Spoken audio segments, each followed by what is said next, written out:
Hi folks, welcome to this special video. Please read the disclaimer fully before we jump into the video. Indian equity, US equity, gold, silver, debt.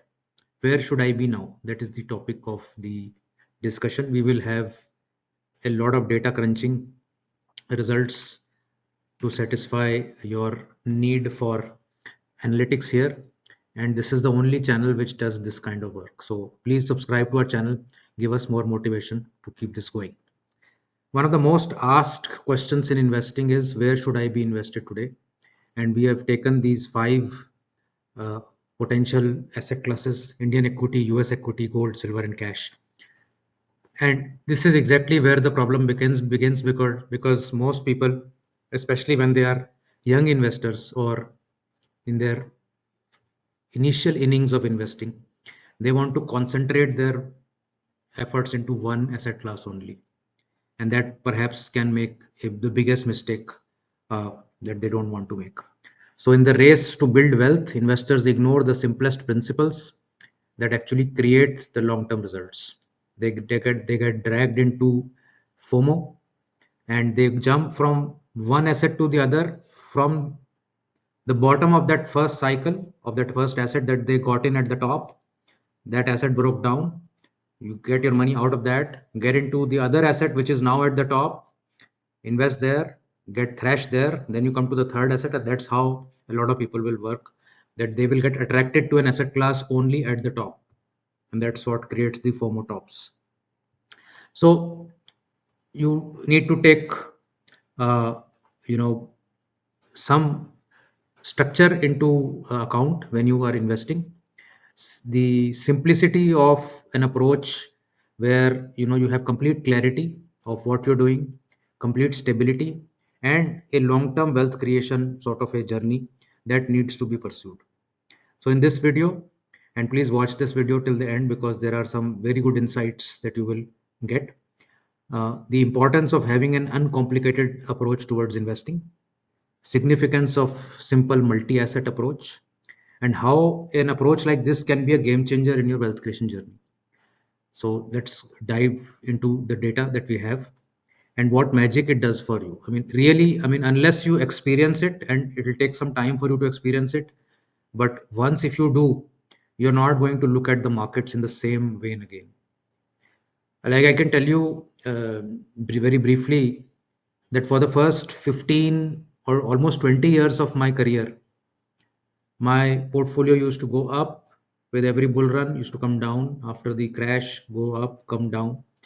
And while I was gradually making some money, it wasn't really, a very pleasurable experience. So there was a lot of fear and greed that was involved in that approach. And then once I started a more structured methodologies, which ultimately resulted in weekend investing products, uh, that you know, entire concept of the fear and greed and the tension, the concentration, everything went away. It is almost like currently it is like I'm not even looking at what's happening, in the sense of once you have asset allocated, once you know that within each bucket how things are going to churn, and you have confidence on that, then you don't really care, and the results are there for everybody to see. So instruments which are in consideration for the study today are Indian equity. We'll take Nifty 50 benchmark for that.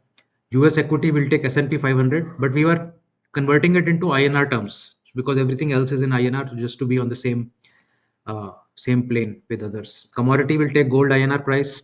Silver we will take silver INR price, and for debt we'll assume FD returns.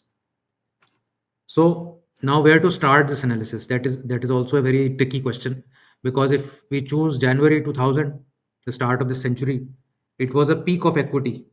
So if we choose that, then perhaps some people may say that you are favoring gold because gold was cheap then. If we choose, let's say, September 2001, where equity was at the bottom, then some people may say you've picked a bottom for equity to do the study. So let's start from somewhere which was neither in favor of any asset class. Let's say October 2005, which is 20 years of data from where we are right now. So equity had run up by then, gold had also run up by then, silver had also run up by then. So it's a very neutral kind of point, and it is 20 years from where we are. So it's a very nice way to look back 20 years of data. Now, first, let's look at what is the performance of all these instruments in the last 20 years. So the black line is that of debt. You have basically a gain of 307% here. The green line is that of Indian equity.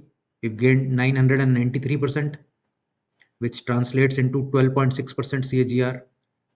You have the blue line, which is the US equity, which is also very near Indian equity, but it is in rupee terms, so it is very equivalent. 1016%, 12.8% CAGR. And you had the silver colored line, which is the silver price, 1188%, which is 13.6% CAGR. And gold is at 1666%, uh, which is about 15.2% CAGR. So this chart is not to show you which asset class has won the race or anything like that. It is just showing you what has been the journey over the last 20 years. And you can see this US equities from 2005, if you see the, just look at the blue line, till almost 2013, for 8 years, gave negative returns or zero returns. That has also happened. Silver from April 11 till almost January 20, almost 9.5 years, was giving negative returns. And there have been other periods in gold also where you had flattish returns, 2013 to 2016. And if you look at Indian equity also, the green line, we've had periods of, from 2008 till 2013, we also had a consolidation. So, on so forth. So the every asset class goes through its own troubles, and that is natural. One should not, try to jump from that asset class when it is consolidating. Now, if we study the 5-year rolling CAGR, you will notice that different instruments look better at different points in time. So just like as I mentioned in the previous chart, when we look at 5-year rolling CAGR, you will see that, you know, since 2023, almost all of them are like together. But prior to that, US equity was jumping up in this period. Indian equity was jumping up in this period and this period. Gold was up in this period. Silver was also up in this period. So different times, different asset classes did well. Here, the pointers are here. So commodities were good here in this period. Equities were good here in this period, both Indian and equity. And now in the last few years, everything is looking quite decent. I mean, they are all in the mid teens, 5-year rolling percentage returns. And overall, uh, if we see the last 5 years, then you have 17 to 21% CAGR returns, which are all very, very decent, very good kind of returns. So now let's do a study. What if we decided to just have a very, very simple approach? And I can tell you, a lot of people don't believe in simplicity. I am a very big believer of simplicity. I think simple things perform much, much better than most complicated things. And what could be simpler than, let's say, put 50% in equity? So 25% each in Indian equity, 25% in S&P 500. Let's put 30% in commodities or precious metals, 15% weight each to gold and silver, and let's put 20% to debt. It it can't get simpler than this as an approach. That let's do this and let it run for 20 years. Every month we are rebalancing it back to these weights. That's all you are doing. You're not putting your mind to which stock is going to do well, how is gold going to do, how are interest rates going to change, how a new president in the US is going to impact the markets. You're not worried about anything. You're just worried about that I should be able to every month stick to my plan and stick to my allocation. So we ran the numbers on this, and you can see that from October 05 to October 25, uh, these were the CAGRs that I already mentioned: gold 15, silver 13.6, Indian equity 12.6, US equity 12.8, and there will be some dividends, so you can add maybe a percent or so to this in terms of dividend as well. But the combo of all this made a CAGR of 13.4%. So combo is this uh, basically the combination of 15, 15, 25, 25, and the um, 20% in debt. The black line represents the combo, and you can see over the 20-year period how smooth is this line. I mean, COVID is like a blip in this chart. You see the COVID blip here, right here? It's hardly a blip. 2008 is hardly a blip here, and it's just smoothly going up, up, up, up, up.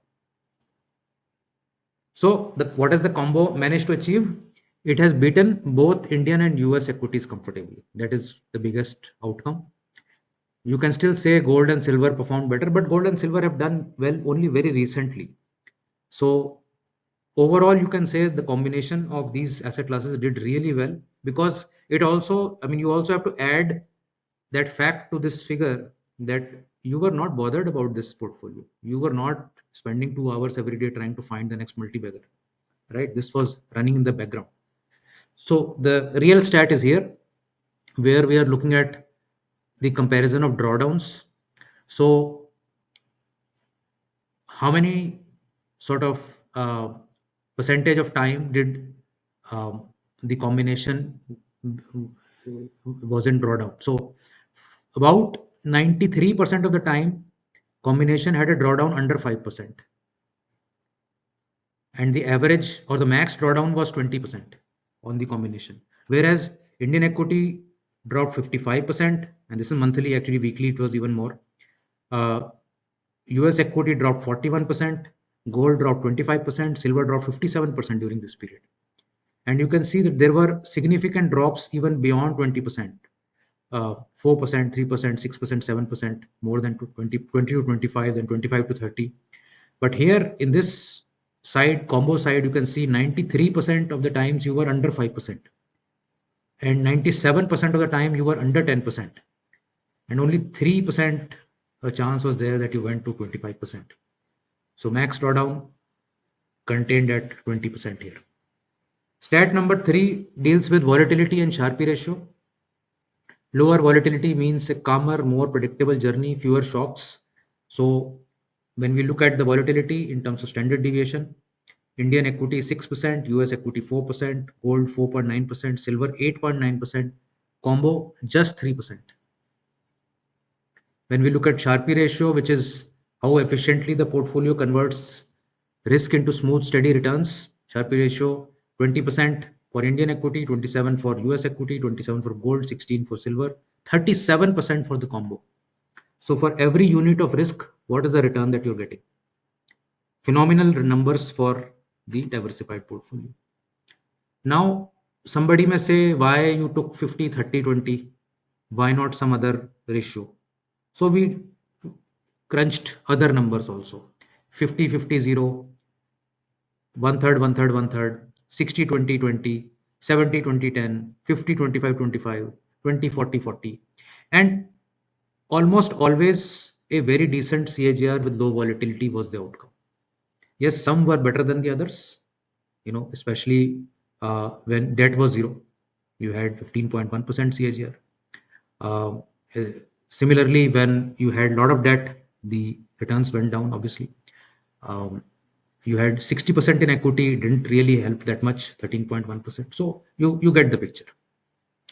Now, just to also say that, this was not just a India phenomena. Some people may say, oh, you chose last 20 years. Last 20 years would have been the golden age for India, and hence this doesn't work in under other markets. So very fortunately, DSP Netra came out with this chart recently, and we are quoting from them. 20-year CAGR returns in local currency by asset class for multi-asset strategies. They said in China, equity returns was 8.7%, debt was 3.9, international equity was 7.9, gold was 10.7, multi-asset returns 10.3%, much better than equity returns. Standard deviation for multi-asset 13.8 versus domestic equity is 25.2. So huge reduction of uh, volatility. Thailand equity returns 3.3, gold returns 10.1, multi-asset returns 5.4, volatility going down 18 to 10. Pakistan, let's not even talk about. Japan, 4.3% equity returns, 12.9% gold returns. Just imagine these countries where the gold returns have been multiples of their equity returns. I mean, what kind of equity culture would be there now? I mean, everybody should be flocking to gold there. Multi asset returns, 6%, very, very low because of low debt returns, also perhaps. But again, volatility went down dramatically. US 9.1% equity returns, 11.4% gold returns. Multi-asset returns 7.9. So lower than equity, lower than gold. But standard deviation went down 19 to 11%. UK also similarly. India, of course, we multi-asset returns is at 12.5, 12.8, better than equity, lower than gold, better than international equity, better than debt, uh, but standard deviation going down. So it's a standard sort of template that has worked across the world in the last 20 years. So summary is that simple multi-asset asset allocation frameworks can deliver powerful results. They often outperform individual asset classes with far lower volatility. The biggest thing that they deliver for you is the simplicity of your allocation. And I can tell you, with the simplest of strategies, you can make a lot of money provided you are disciplined towards that strategy. Because simple is not easy. It requires a lot of discipline, especially let's say if you're holding 25% debt, equity is running very hard. You'll be tempted to break your discipline. Such approaches eliminate unnecessary prediction. So, what is happening in our ecosystem? If you look around, if you open the TV, if you look at any business journal, business magazine, business paper, everybody is predicting something. This will happen tomorrow. This price will come by 3 p.m. Next year, this will happen. 6 months, this will happen. Here, what we're doing, we're making zero predictions. Zero. We're just following the framework and staying invested. Predictions don't work, but 99% of the time you will find that's what is the noise around you.